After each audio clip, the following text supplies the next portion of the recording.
everybody, and welcome back to another amazing episode of Aligned and Thriving for Teachers. Now, I do want to change the title of this because I don't think it is just for teachers anymore. I think I've made this so broad in some cases, like educators or people that have anything to do with people or other humans. I don't know. Thoughts, just my little pondering. Okay, so I'm still Mel, still me, and still trying to do the absolute best I can to share my knowledge with all of you and help as many people as I possibly can with my podcast and my knowledge. So I've said that. So you should already know by now, if you've been listening to me for a while, that I'm a little bit of the woo side of things, but honestly, it's just science. And if you know me, you'll know that I'm actually a really big skeptical type person. So before I even share any of this stuff today, I've obviously done my research and I'm only going to bring you what I truly believe is going to help you both in teaching and obviously your life. So yeah, let's get to it. Today we are I'm actually currently making myself a coffee while I do this. So I am like super mum lifing. Make yourself a coffee because it's the end of the day. I need a little bit of a 3 p.m. pick me up. It's been a big day. I've been doing like acting principal duties, so had a bit on, but we made it to the end of today, and today's recording day, so that's just a bonus. I've set the dog up with a chew, and I'm ready to go and sit and record for like a little bit of my day. So I'm just going to do the absolute best I can to smash out this episode because I really wanted to record it because I've been really passionate about I don't know, I've sort of created a new mini series that I want to talk to you about, the 12 universal laws. I'm taking a deep breath. Before you think it's like all crystals and candles and that type of thing when you're thinking about the woo of stuff, it is not. And again, skeptic here. So it is about your energy, your mindset, and how we actually show up.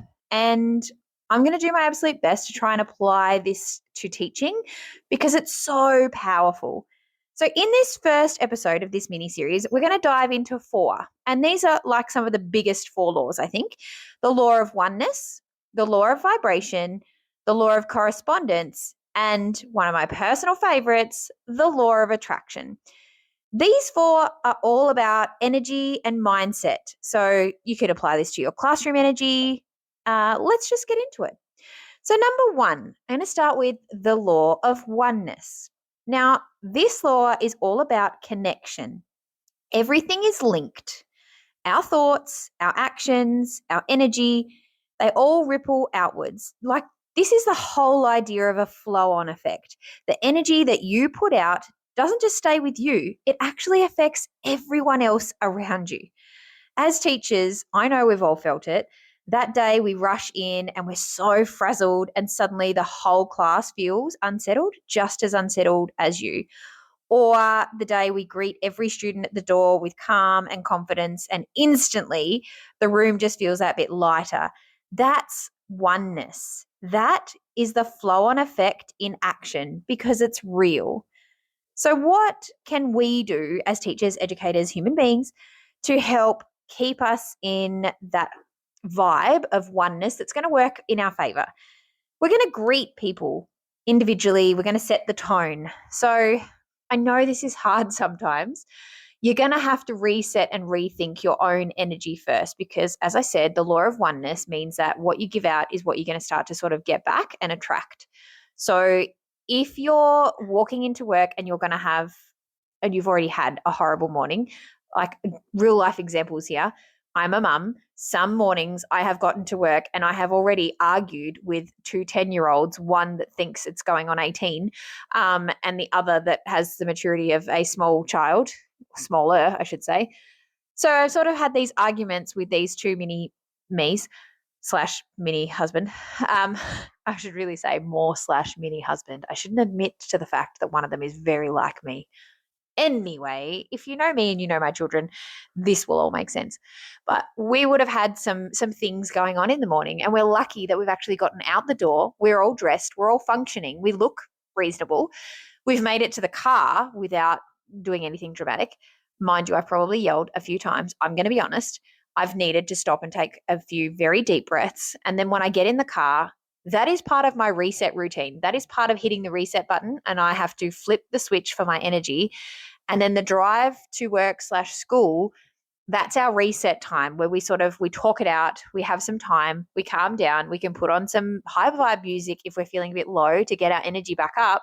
And the whole environment changes because we're actually focusing on our energy and trying to change our energy. So by the time I get to school/work, we're in a different state and I'm ready to walk through those doors, and so are the kids. We're ready for a new day because we've now hit that positive vibe. So then we're going to attract that as well. So it goes back and forth.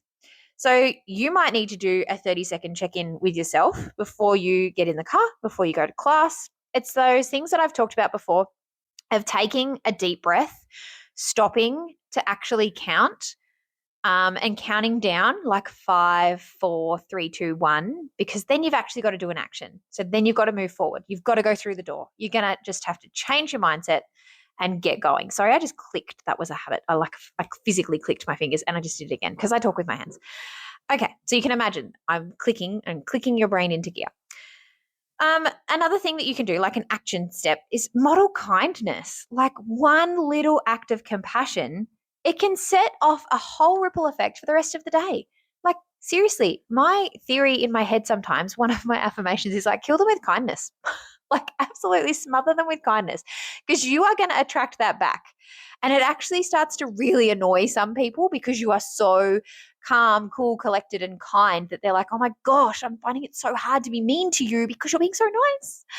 And that's the law of oneness right there in action. So there you go. That's the law of oneness. That is one of the 12 universal laws of the world. There you go. Number 2, I'm going to talk to you about the law of vibration. I'm just going to stop and have a sip of my coffee because this is going to help increase my vibration. And I'm kind of glad that you can't see me because I literally just have milk froth on my nose. Oh my goodness. This is real. That's fixed.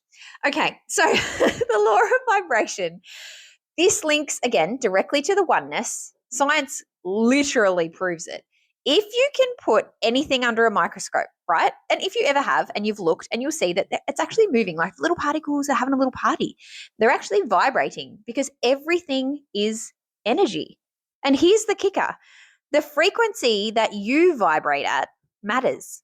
If you want to attract high vibe things like joy, peace, ease, you need to get yourself into a high vibe state. Seriously, you can set yourself up for the absolute best day by setting you up properly. For me, this is part of my morning routine. It's the meditation. It's my morning to get set in my mindset, get set in my mindset. Whoop, whoop. Sorry. It's that process. So it's taking the time to get yourself into that vibration. So when I'm saying go get yourself into high vibe, if you're low vibe, get into high vibe, this is what I'm talking about. It's the law of vibration. It's trying to hype yourself up. If you actually search on Spotify or whatever platform you're listening to, you can find some really amazing playlists that can help get you into high vibe. So that's all part of it. When you notice yourself slipping into that low vibe energy, the best reset that you can sort of do, it's a quick high vibe activity. It could be taking some deep breaths. See, look, I love my breathing. Keep breathing, people. It could be blasting your favorite song, singing in the car, getting yourself up and about, going for a short little walk, like getting out in nature. Get outside, go for a walk, and come back and reset. It could be writing 3 things down right then and there that you are grateful for. And I will say this again and again and again. Gratitude is one of the highest vibrations. Oh, it's been proven. Like there are facts and things written all about it. I'm not going to quote them now, but it is the highest vibration. So if you are beginning and ending each and every one of your days for the rest of your life with gratitude, you come back and tell me that you did not notice a change, because I will eat my words. Literally, I will eat my words. I will eat the piece of paper. I will do whatever, because I want to prove to you that it is the truth. It gets you high vibe because it is one of the highest vibrating things, because you are being grateful. And you don't need to be like grateful and thankful for the massive, like it's the tiniest little things. Like, thank you. It rained. Okay. That is awesome. You can choose to be low vibe and be like, oh, great, it's raining inside play. This sucks. Or you can choose to be high vibe. Yep, it's raining today. It might not rain tomorrow. I'm grateful for the rain today because it has made the plants grow. Ducks can play in it. The kids outside when they're leaving are playing in the puddles and they are having fun. They are becoming high vibe. If you're on tank water like I am, it is filling my tanks up with water before summer, which is awesome. Or I could go, yes, mate, I can go have a bath tonight because it's rained. That is the story of a girl who has lived her entire life on tank water. So whenever, like, I am that person that will go to the Airbnb and be like, oh, I'm going to have the world's longest shower because it's not my water. So again, high vibe. It'll get me high vibe because I'm not paying for it and I'm going to enjoy every single minute. It is going to be the shower, like the shave your legs, wash your hair, do a hair mask shower, because if you are on tank water, if you know, you know. So other things that you can do to get yourself high vibe, like as I said, start your day with some gratitude. What are some things you're thankful for? Start with a high vibe ritual, whether that's listening to music, doing some journaling, for me, meditation, affirmations. Create yourself a little reset strategy for in between your classes. Again, breathing or saying your little mantra or having a stretch. There are some really awesome standing stretches that can just help release some of that tension and help build you back up to high vibe. And use some positive language deliberately, because words carry vibrations that the kids will feel. So if you're using that really nice high vibe, kind, happiness language, the vibration's going to increase there as well. Okay, so you should really know by now that all of that stuff works together. It's all part of it. Everything vibrates and we can see all of that. So you're going to set your vibration before you go into your class, say, or your workplace. 2 minutes in the car, the staff room, or at your desk before the bell. Close your eyes, breathe deeply, and imagine yourself radiating calm, confident energy. If you need a visualization strategy, you can imagine that you have your own little glowing bubble of white light surrounding you, and that is like giving out this calm, confident energy. It's surrounding you. And that's the vibe that your students are going to feel when you walk in, because you are feeling it, you are vibing it, you're putting that out. Raising your vibration during the day. If your energy in the room's feeling a bit flat or chaotic, you need to change your frequency. This is when you need to do your brain breaks. So it might be the lifting up ones, or it might be bringing down. If they are too high vibe, you might need to bring them down. So you need to judge that. You could be playing some upbeat music, doing a bit of a dance party, getting them moving with a stretch or a brain break, as I said, or even use a bit of humor, use some brain teasers, like stuff like that. Energy just shifts instantly when you shift yours. Anchor some high vibe routines. So start your class every day with some gratitude or wins for the day. Get your students to share something good from their day, something that they are looking forward to. And it can be anything. Give them some examples if they don't have any ideas, because you want them to think of something, anything that is positive. This will raise the collective vibration of everyone in the whole group. And then you need to notice and reset those low vibe times. So if you feel yourself getting pulled into that negativity, so the frustration, the overwhelm, the exhaustion, you've got to pause. You've got to reset. You've got to do what's going to help reset your body. So whether that is stopping to take a deep breath, smiling, like forcing yourself to smile will actually start changing your vibration. Again, go and have a go when you're in that low vibe state and tell me it doesn't work. Go for a little walk or grab a drink like I did this afternoon. I was getting a little bit low vibe, so I did a bit of a dance. I made myself a coffee and I'm back up there ready to record. You can just shift that vibration and stop that low vibe from like spilling over into your class. So, and just remember, you do not need to be high vibe all the time. I mean, I may come across that way a lot because I'm a super hyper, like positive person most of the time. Like when I'm up, I'm up. And when I'm down, it takes a little while to get me out of that low vibe back into high vibe, but it's not very long anymore. But we're human. You need to just be aware of your vibration, because if you are aware of this, it gives you the power to choose. And that choice will not just impact you, but every child you teach, every human you come into contact with, everyone. So just ask yourself, what vibe am I bringing with me today? What vibe am I bringing to work? Like, what are people going to get off me? What's my vibe today? Okay, so that's the law of vibration. Now I'm going to talk to you about, deep breath, the law of correspondence. Now this one's a fun one. It's all about patterns. So it's like really deep. So as within, so without is like the theory. So your outer world reflects your inner world. So the energy that you give out is always going to come back to you. And as you can see, as I start talking more and more, all of these laws like relate to each other. They bounce off each other. This one's basically karma. So what you put out into the universe comes full circle. So if you're constantly giving out negativity, stress, or impatient, well, guess what's going to be reflected straight back at you? But if you give out kindness and calm and clarity, you'll notice that there's a ripple effect of that too. So as teachers and educators, like this shows up in so many little ways, from the tone that we set, the boundaries that we hold, and the way that we respond to challenges. It all comes back to you in some way. And I know for some of you, you're like, oh, no, it doesn't though.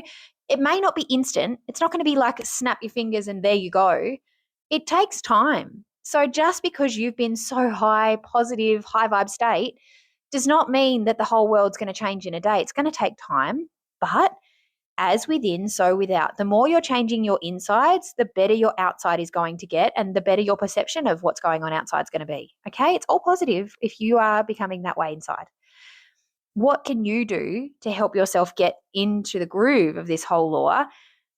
You can think about and have that journal time at the end of your day. So what energy did I bring into my classroom today? You need to stop and notice patterns, okay? So when you have a student in your class and they're probably the hard to love kid that's acting out, I want you to ask yourself, what are you projecting back onto that child?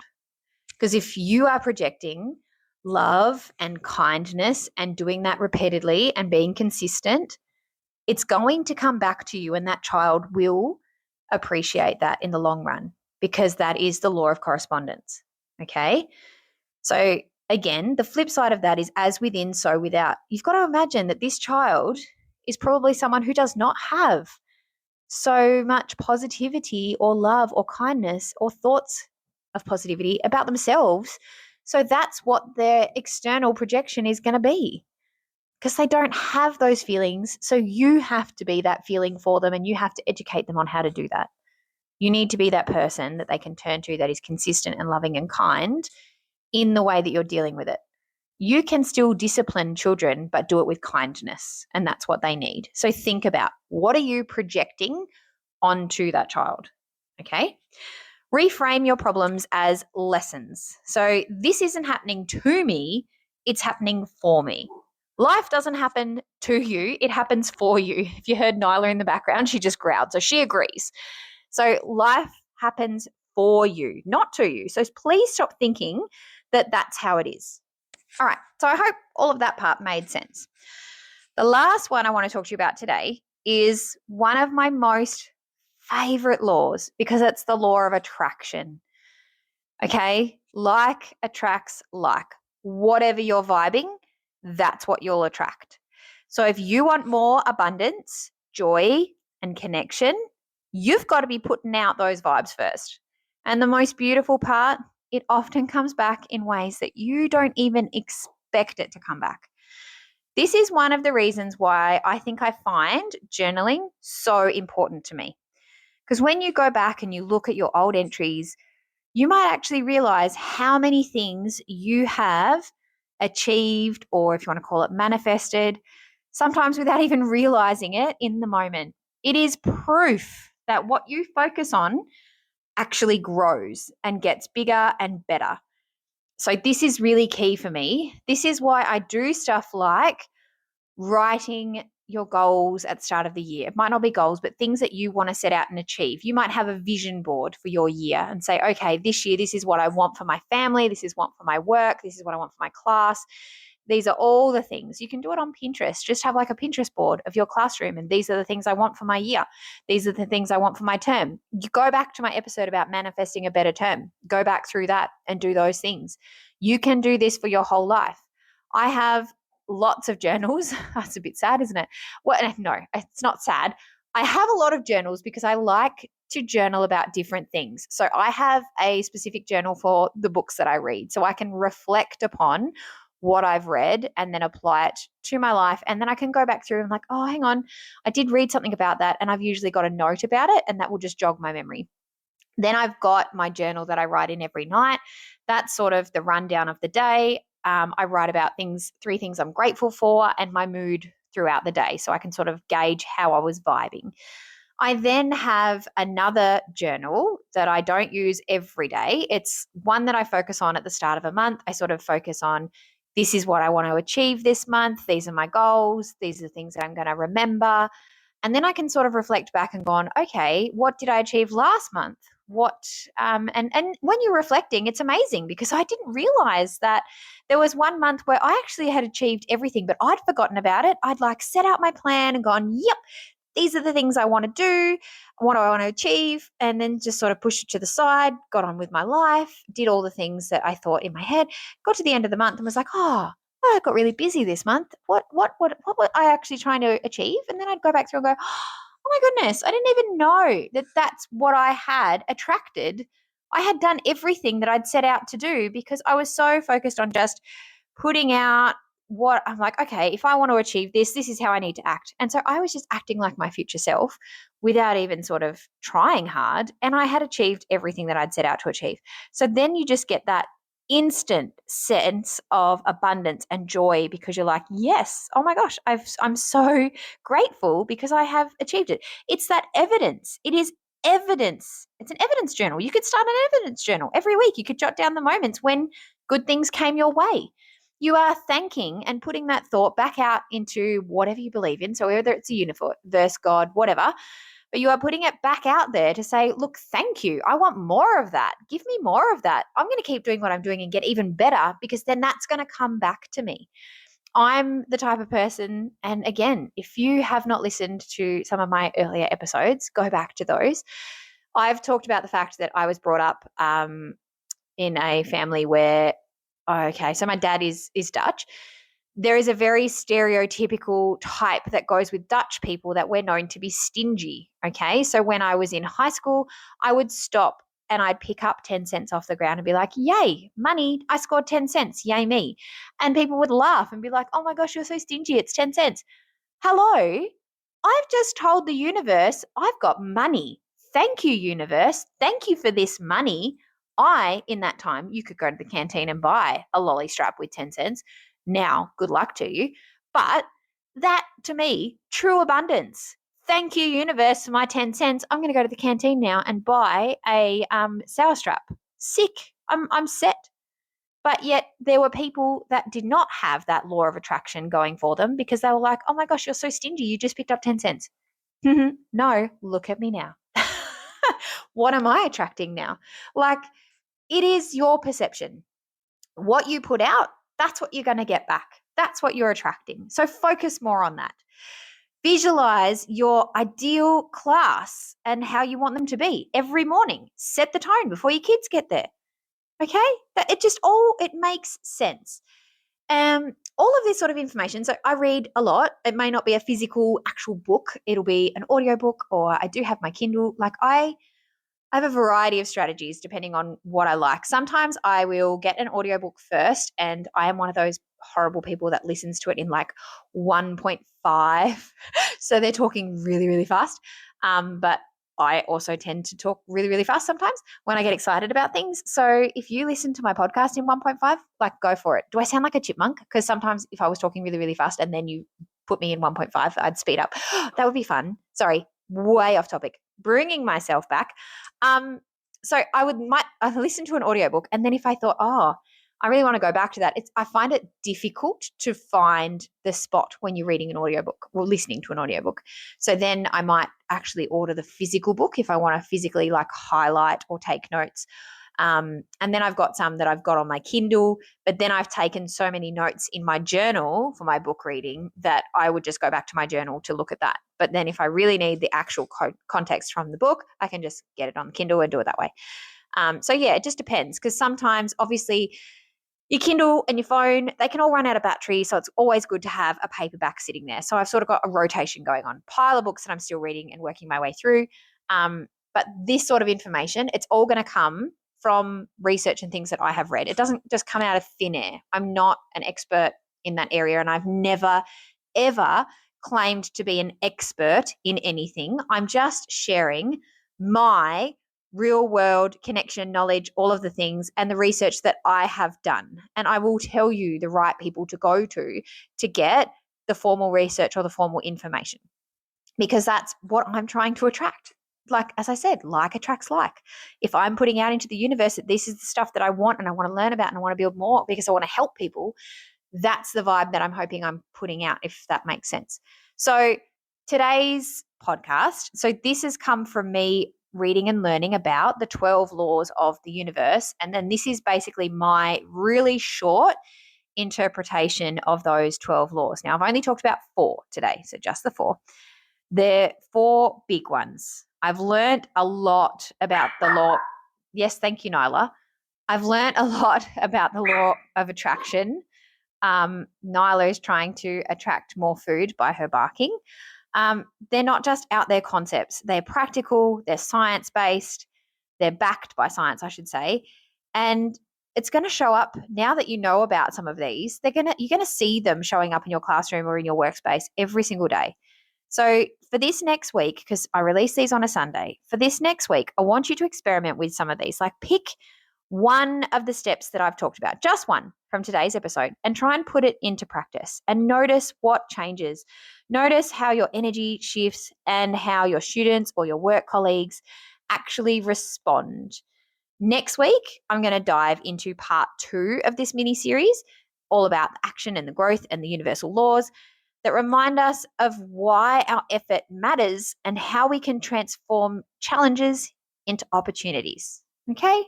So until then, guys, I want you to keep your vibe high and your energy aligned, because this is aligned and thriving for teachers. And in case no one told you today, you are amazing. You are doing the best job you possibly can do. And if you're not, you're going to go and put on your high vibe playlist and you're going to go get high vibe, because you are loved, you are cared for. And if no one's told you that, like, I love you, I care about all of you. I'm here to help and love and support however I can. My DMs are always open. If you need someone just to check in with, I'm always happy to talk. So until next time, I'll talk to you soon. Bye, guys.